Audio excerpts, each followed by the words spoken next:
हमरा से कितना परसेंट प्यार करेलू? 72%। हाँ जी 100% कहना हो काहे कि 28% जीएसटी कटेला। दुगो इच्छा हो मनवा में हमरा निया, बनही बहु हम तोहरा के अपन कनिया। दुगो इच्छा हो मनवा में हमरा निया, बनही बहु हम तोहरा के अपन कनिया। हमरा दूसर न कौनो जोगाड़ चाहिए, चिराग पासवान के सरकार चाहिए। दूसरा में सोना तोहर प्यार चाहिए, चिराग पासवान के सरकार चाहिए। दूसरा में सोना तोहर प्यार चाहिए।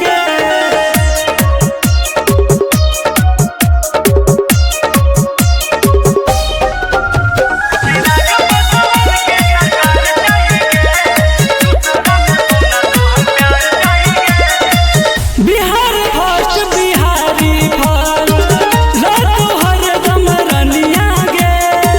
लोजपा के सरकार जब बनतौ, देबो सोना के कमर धनिया गे। बिहार फर्स्ट बिहारी फर्स्ट रातो हरदम रनिया गे। लोजपा के सरकार जब बनतौ, देबो सोना के कमर धनिया गे। पटिलो जो पकोया बाकी जी ताना है, चिराग भैया को सियामा नाना है। पूरा बिहार में हमके बाहर चाहिए, चिराग पासवान के सरकार चाहिए। दूसरा में सोना तोहर प्यार चाहिए, चिराग पासवान के सरकार चाहिए। दूसरा में सोना तोहर प्यार चाहिए।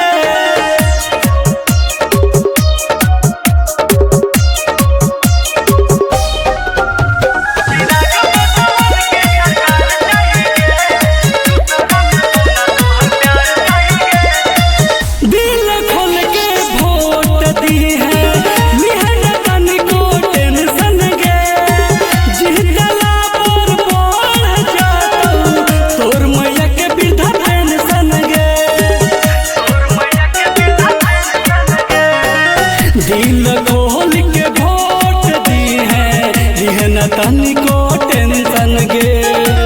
जितला पर बढ़ जातौ, तोर मैया के वृद्धा पेंशन गे।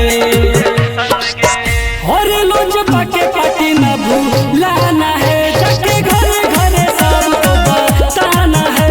पूरा जनता के अब की दुलार चाहिए, चिराग पासवान के सरकार चाहिए।